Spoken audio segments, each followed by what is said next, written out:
व्रत का सबसे पहला नियम, एकादशी व्रत का सबसे पहला नियम है कि आप जिस दिन व्रत करो उसके एक दिन पहले भक्ति का संचार इस हृदय में कर लो। भक्ति का संचार इस हृदय में कर लीजिए। जिस दिन आप व्रत करो, जैसे एकादशी का व्रत कर रहे हो तो दशमी के दिन शाम का समय जब आवे, रात्रि जब होने लगे, शाम का समय आवे और रात्रि का आप जब भोजन ग्रहण करो तो उस भोजन में कोई ऐसा पदार्थ ग्रहण मत करिए जिस पदार्थ के कारण आपकी एकादशी बिगड़ जाए।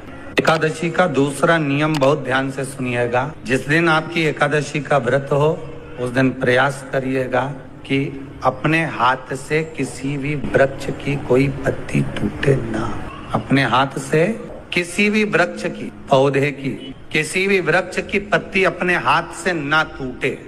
बहुत ध्यान दीजिएगा महाराज। एकादशी का ये दूसरा नियम है कि अपने हाथ से किसी पौधे की, किसी वृक्ष की, किसी डाली की कोई पत्ती ना टूटे, इसका प्रयास करिए। यहाँ पर तीसरे नंबर का जो, चौथे नंबर का जो उपाय बताया है, उपवास करने का जो नियम बताया, उसमें वर्णन किया एकादशी के दिन अगर आपका व्रत है तो आप भूलवश भी डब्बे में रखी हुई रोटी गाय को ना देते हुए कुछ थोड़ा सा फलहार, कोई केला, कोई सेब, जो आप खाते हो, अंगूर, पपीता, जो आप ग्रहण कर रहे हो उसका थोड़ा सा भाग आप गाय को प्रदान। रोटी ही दी है, डब्बे में से निकाल के ले गई, गाय आई है, रोटी देना, देव मना नहीं।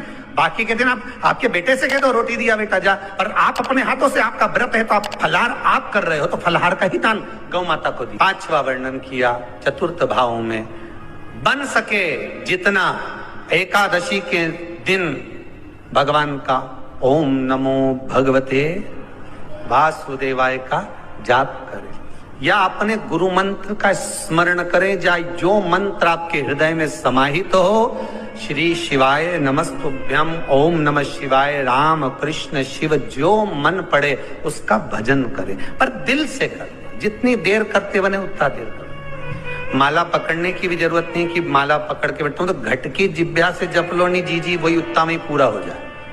पांचवा नियम कहा, जिस दिन आपका व्रत रहे किसी निंदक से बात, निंदक जानते हो, भाई दूज के दिन, दिवाली की जो भाई दूज होती है ना, होली दिवाली की जो दूज होती है, उनमें ऐसा गोबर का भाई दूज बनाते हैं और पास में एक चुगलखोर भी बना है और चुगलखोर के ऊपर ऐसा भाटा धर दे, एक पत्थर। अब तुम्हारे उधर रखे कि नहीं रखे हमें नहीं मालूम रहे हो, जितने आस्था पे सुन रहे हो, पर हमारे इधर तो ऐसा रहता है, गोबर का भाई बहन बनाए और उसकी पूजन करे, उसके पास में एक गोबर का चुगल चोर भी बनाया, उसके ऊपर बाटा धर। कथा वर्णन कर रही है, निंदक से बात ना करे। मान लो किसी ने आकर आपको निंदा कर भी दी तो तुरंत सूर्य नारायण भगवान का दर्शन करें और 3 बार उनका दर्शन कर कर नेत्र बंद करें, तब जाकर वो निंदा जो अंदर गई है अंदर पवित्रता प्रदान करेगी, तब जाकर एकादशी का व्रत लगेगा। पहले तो प्रयास करो, अगर जो निंदा करने आता है ना तो उसको उस दिन एकादशी वाले दिन दरवाजे पे लिख दो। फिर कहा जीव की हत्या ना करे, अगला नियम है, अपने द्वारा जीव की हत्या ना हो, प्रयास करना, किसी को कष्ट ना हो। 18 नियम में से एक नियम और, प्रयास करिएगा एकादशी जब भी करें तो द्वादशी से जुड़ी हुई करें, दशमी से जुड़ी हुई एकादशी कम करें। जो वैष्णवों की एकादशी कौन सी होती है? जो एकादशी द्वादशी से जुड़ी हो, दशमी से नहीं। दशमी से जुड़ी हुई एकादशी व्रत कहलाती है, द्वादशी से जुड़ी हुई एकादशी पुण्य फल प्रदान कर कर वैष्णवों को भगवान के चरण में छोड़ आती है, इसलिए एकादशी द्वादशी से जुड़ी हुई। फिर अगला वर्णन किया गया महाराज, शास्त्र कहता है, अगला वर्णन जो किया गया उसमें बताया, प्रयास करें जिस दिन एकादशी हो उस दिन घर में बुआरी झाड़ू आदि जो लगती है वो दूसरा लगा। क्यों? उसका वर्णन है, अगर आप बुआरी लगाएंगे, झाड़ू लगाएंगे, पोछा लगाएंगे तो हो सकता है कोई जीव आपके हाथ के द्वारा मर जाए। सारे व्रतों में केवल एक व्रत ऐसा होता है एकादशी का जिसका उद्यापन पहली एकादशी पर भी कर सकते। सारे उद्यापन में केवल एक उद्यापन ऐसा होता है, सारे व्रतों में एक व्रत का उद्यापन ऐसा होता है, वो है एकादशी का। ये जरूरी नहीं कि 26 पूरी होगी तभी तुम करोगे, या तो पहली में ही कर लो या फिर 26 पूरी हो तब कर। पर उद्यापन, अब तुमको ऐसा लगे कि हाँ मैं अभी तो जीऊंगी हो, अभी तुम्हारा बाल भी धोला नहीं हुआ, तुमको ऐसा लगे तो अभी तो मैं तो बढ़िया, तो पहली पर करने से क्या फल मिलेगा? तो एकादशी की नियमावली कहती है, अगर मान लो आपने पहली एकादशी पर भी उद्यापन कर लिया, इसके बाद में जितनी एकादशी करोगे वो सारी तुम्हारे खाते में जुड़ती जाएगी। मतलब बैंक में खाता खोल लो, ठीक है, खाता खोल लिया, अब जितना कमाता जाओगा उसमें डालते जाओ, जितनी कमाई करके लाओगे उसमें जमा करते जाओ। एकादशी एक बार उद्यापन पहले में भी हो गया तो बाकी का पुण्य तुम्हारे खाते में आ जाए। एकादशी का उद्यापन बड़े महीने में माघ शुक्ल एकादशी के दिन, माघ का महीना हो, शुक्ल पक्ष की, जम के बोलिए एकादशी हो, प्रयास करना कि आप उद्यापन करें, भले 5, 10, 11, 12 जितनी एकादशी हो जाए, 26 हो जाए तो ज्यादा अच्छी है, नहीं तो आप करें तो माघ महीने की शुक्ल पक्ष की एकादशी के दिन आप उद्यापन करें।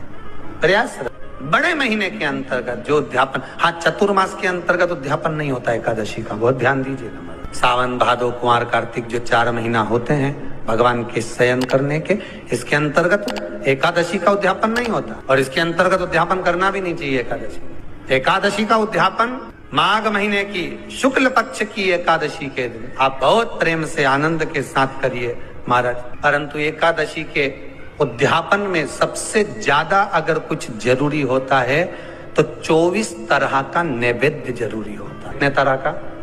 24 तरह का नैवेद्य। अब आप कहोगे गुरुजी उद्यापन हम कर रहे हैं एकादशी का, तो उसमें तो फलहार का हमें नैवेद्य बनाना चाहिए। तो फिर ये पुराण के अंतर्गत स्कंद पुराण में ये चीज लिखी है कि एकादशी का जब उद्यापन करते हैं तो 24 तरह का नैवेद्य बनाकर सिद्ध करते हैं। 24 तरह का नैवेद्य जान रख लेना, हलवा बना लो, खीर बना लो, पूड़ी बना लो, सब्जी बना लो, पकौड़ा बना लो, भजिया बना लो, ऐसे 24 तरह का नैवेद्य अलग अलग चाहिए। पर लोग क्या करते हैं, खोपरा पाक बनवा लेते हैं 1-2 किलो और 24 जगह रख देते हैं। 24 तरह का नैवेद्य रख। एकादशी के दिन भगवान का पूजन का पूरी तैयारी कर कर, मंडल आदि बनवाकर, विद्वान ब्राह्मण को बुलाकर, कर्मकांडी ब्राह्मण को बुलाकर, जो भगवत सेवा में एकादशी का उद्यापन कराए, उन ब्राह्मण के चरणों को नमन कर कर, प्रणाम कर कर एकादशी का पूजन करवाइए, और उस मंडल की पूजन कराकर हवन द्वादशी को कराइए। जितने आस्था चैनल पर कथा सुन रहे हो, जितने फेसबुक और यूट्यूब पर सुन रहे हो, बहुत सावधानी से सुनना। 2 बार पशुपति व्रत कर लिए आपने, ये कर लिया आपने, प्रदोष कर लिया आपने, सोमवार कर लिया आपने, सारे अनुष्ठान कर लिए, बहुत सारे उपाय भी करे। तो शुक्रवार के दिन अगर शंकर के मंदिर में जल चढ़ाया जाए तो नारी का अखंड सौभाग्य होता है। जो महापुराण में, स्कंद पुराण में, नर्मदा पुराण में, भविष्य पुराण में, अग्नि पुराण में, नारद पुराण में, बरहा पुराण में, वामन पुराण में जितनी चीजें लिखी गई है, एक एक प्रैक्टिकल कर देखो। भगवान थोड़ी ना कहेगा कि तू मेरे पास में आए तो मैं चरण की रज लेकर जा।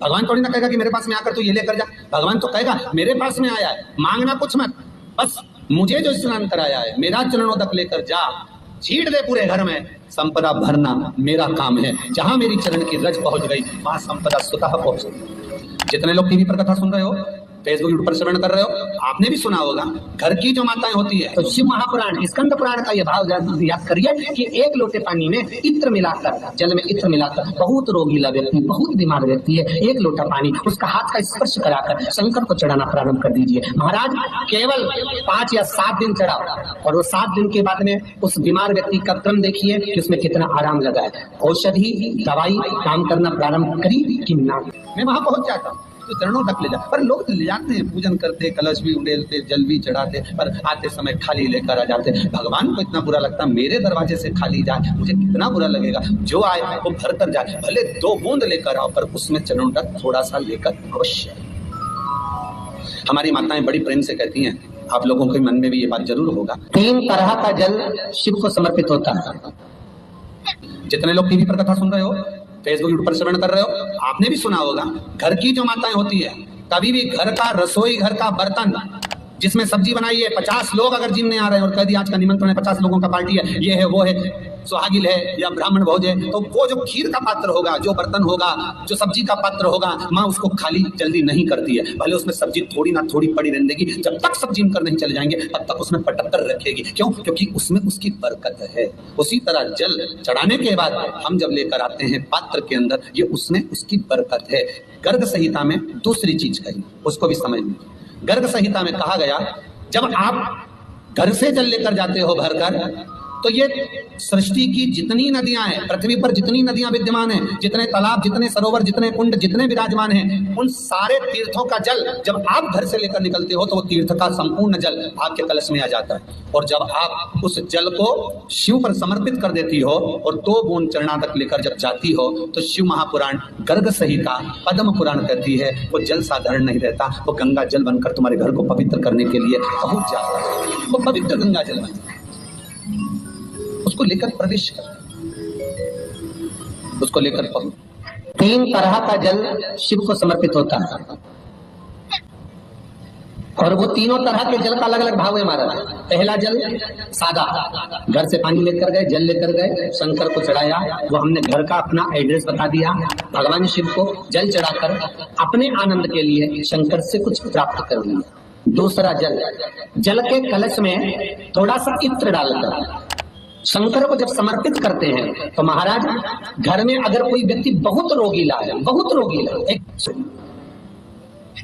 केवल इत्र समर्पित, इत्र का जल। तो पहला जल सादा, दूसरा जल है इत्र का, और महाराज तीसरा जल जो शिव महापुराण के अंतर्गत कहा गया है बेल पत्र का जल।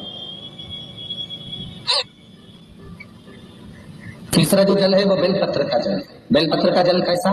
तो महाराज शिव महापुराण की कथा कहती है कि जल के पात्र में एक बेलपत्र अंदर डालकर उस जल के पात्र को ले जाकर शिव को समर्पित करना, अर्थात अपनी मन की कामना भगवान शंकर से कह देना, केवल बेलपत्र के माध्यम। बोलना नहीं है हमको कुछ, हमें कुछ कहना नहीं है।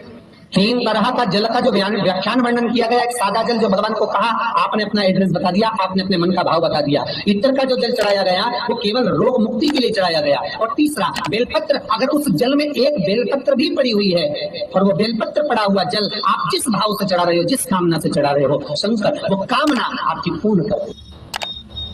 उनके लिए ये कथा कर रही। पितरों की 3 बेटियां, तीनों से गलती हो गई। आप शिव मंदिर में जाएं, कोई गलती ना हो, जल चढ़ाएं, मना नहीं, छींटा ना लगे, धीरे धीरे चढ़ाएं। और एक बात अच्छे से ध्यान में रखिएगा, शिव मंदिर से जब भी वापिस आए जल चढ़ाकर अपना फर्ज पूरा अदा कर। फर्ज से मतलब जब शिव मंदिर से वापिस आए, जो पत्ती, बेलपत्री, फूल शिवजी पे चढ़े थे वो नीचे शिवलिंग पे से नीचे गिर गए हो। एक शिवलिंग रखा है लाना, मिट्टी वाला, नहीं इधर में कथा चल रही, थोड़ा ध्यान से सुन। तो आप लोग जो पशुपति व्रत कर रहे हो या कोई भी उपास करते हो, कई लोग कहते हैं हमने करा नहीं हुआ, क्यों नहीं हुआ? उसमें हमारी गलतियों को हमें चाहिए। ये देखिए, अब जैसे ये शिवलिंग रखा है, आपने जल चढ़ाया, अब जल आप यहां से चढ़ा रहे हो तो धीरे धीरे धीरे धीरे चढ़ाएं, जिससे छींटे बाहर ना, यहां तक छींटे रहे ना, जलाधारी तक चलेगा, बाहर ना गिरे। और एक बात का स्मरण रहे, यदि बेलपत्री, फूल, पत्ती जल चढ़ाने के बाद ये सब अगर नीचे गिर जाए, जलाधारी पर गिर गया या नीचे उतर गया, तुम्हारा पूरा जल चढ़ जाए, तुम्हारे पास में चंदन नहीं है, अबीर नहीं है, गुलाल नहीं है, कुछ भी नहीं हो, तो भी अपने हाथ की 3 उंगलियों से रेखा 3 खींचकर और फिर जो माला आदि भगवान की रखी थी उसी से भगवान का वापिस पूरा श्रृंगार कर फिर वापिस आइए, भगवान को पूर्ण श्रृंगार।